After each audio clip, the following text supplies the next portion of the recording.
because we know the sausage making process means that even if really well-intentioned people put together a wonderful interdependent package of trade-offs, as it moves through the process, you lose pieces, and then the whole thing becomes more difficult. I mean, it's, the Class Act is a perfect example of that. The Class Act was a great piece of legislation, and when we lost the mandatory enrollment for people, we lost the size of a risk pool that made it workable, right?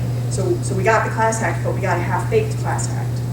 We don't need a half-baked Title 19 revision. So that's one of the other things that's going on. In terms of things that I'm hoping that you guys will be engaging at the state level, obviously we've now made it through some pretty major hoops between the Supreme Court decision and the election, and the Affordable Care Act is here to stay. So, yes, we are very happy about this. However, that means a lot of work for you guys, and if you're not sitting at those tables and you're not paying attention, you will be under the bus, okay? So, especially for those of you who are with red state governors who are saying, oh, we're not doing anything with that, guess what? It's coming. January 1st, 2014 is right around the corner, and there are some really important things to be paying attention to. There are great opportunities in the Affordable Care Act in terms of long-term services and supports. We are starting to see states coming in on their community first choice waivers and the expansion of personal care services. California is the first state that's implementing. We have 2 or 3 other states who've now submitted their applications. We're seeing a lot of work, and ACL is partnering with CMS around states moving to 1115s, away from 1915 waivers, as well as 1915 BC combos. And I don't think it's something to be afraid of. There's actually really, really good things that can happen when we start talking about managed care and this coordination between acute care and long-term services. But we have to be prepared for that conversation. And some of the investments that NACDD is making is really around how do we make sure we're defining quality in that conversation. Because the challenge right now is that, as you have heard the 50,000-foot talking point, when we talk about cost savings in healthcare, part of the assumption is that when we move from fee-for-service into managed care or approaches that allow for reimbursement based on quality of care, we don't have benchmarks, indicators, and quality information on the long-term services side. We don't. We can talk about that on the acute side, but we can't talk about it on the long-term service and supports. So one of the reasons that we've been very, very engaged in pushing states to get the national core indicators rolled out in every state is that so that we have a benchmark, so that we can say, when you invest your resources this way, this is what we can begin to talk about. We are working with NACDD and HSRI, as well as our partners over at NIDR, to talk about validation studies and some things that we need in order to really make the national core indicators a critical part of the health delivery system in terms of quality. If you are not engaged in that conversation at your state, if you are not currently an NCI state, or you are not pushing your state to become an NCI state, please know that AIDD has put PNS funding out for 5 years. We're now into the 3rd year of funding on this to expand the NCI states. We're up to 36 states. Some of you at the council level have seeded and supported that effort, because sometimes we know our state DD agencies don't have that upfront money. That's the reason that we put some money in there to get them engaged in this. Please encourage your state to get engaged. This is important on a national basis. We'd like to really get to 51 states and territories in the ABC by the end of this 5-year period, so that we can talk about quality. Because and this conversation has gotten bigger than this. I mean, AmeriGroup is very interested in this conversation. Some of the managed care entities are interested in this conversation, because everybody's groping around saying, what does quality mean when we've taken health dollars and essentially delivered human services? So we need to be able to have that conversation, and so I would encourage you to engage on that. The other thing that I wanted to just mention in terms of the Affordable Care Act, we are now in Rego-Rama in terms of the Affordable Care Act, right? For the next several months, there are going to be federal regulations coming out left and right.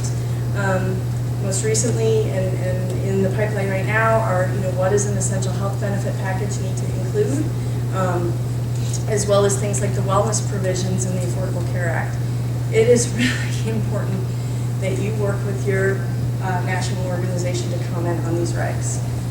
We're doing what we can internally, but as you guys know, there are a lot of competing dynamics on this, and ensuring that there are good comments coming back in so that when these proposed regulations start to come through, we have what's called logical outgrowth, which means that somebody commented and said, wait a minute, that doesn't make sense. This is going to hurt people with disabilities.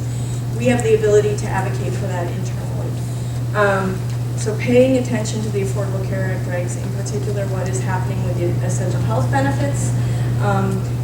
Some of you may know there's been a huge fight over habilitation because the advocacy groups worked really hard, did a great job of getting habilitation into the AHB, but the bottom line is that there's no benchmark, right? I mean, how many of us know of a private plan that has a habilitation benefit against which to benchmark? And so, and frankly, benchmarking against Medicaid is a cost buster. It's not, it's not feasible. So, really paying attention to, in particular, the rehabilitation and habilitation components of the essential health benefits, as well as the behavioral health aspects of it. We're going to need people making comments on that. Also, the wellness regs.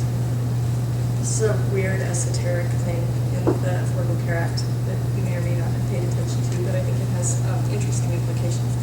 Under the Affordable Care Act, the ability of employers to provide incentives to participants of their plans has essentially gone to 30% from the previous benchmark. In a difference in premium for individuals who will participate in wellness programs. Okay? Fabulous thing on the face of it. For a lot of folks who are going to be engaged in employer-based benefits, including public employer-based benefits, there's a lot of questions around the consumer protections. If I am both in terms of disclosure, if I want to access that 30% reduction in my premiums and my employer's wellness program isn't accessible to me as a person with a disability, and I haven't necessarily disclosed my disability to my employer, what happens to me? I get to pay a 30% upcharge? So there are a lot of questions and issues around what the wellness provisions will do in terms of, frankly, being a backdoor around pre-existing conditions and a distinction in premiums.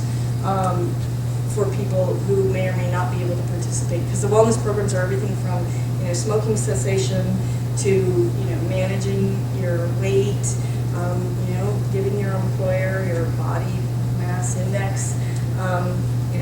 It's a lot of pieces that for our populations could make it very difficult for people to benefit from that opportunity in terms of a premium reduction. So those regs will be out soon. We need people to pay attention to that.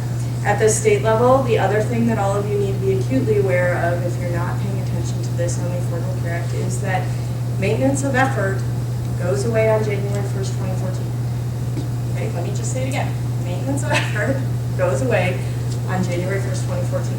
So the protections for optional services and the eligibility definitions that we've enjoyed the last couple of years as states have figured out their Medicaid expansion will no longer be there. So states can suddenly say, we can put in a waiver amendment on our 1915, and this was our eligibility criteria, and now it's going to be here, or it's going to be here.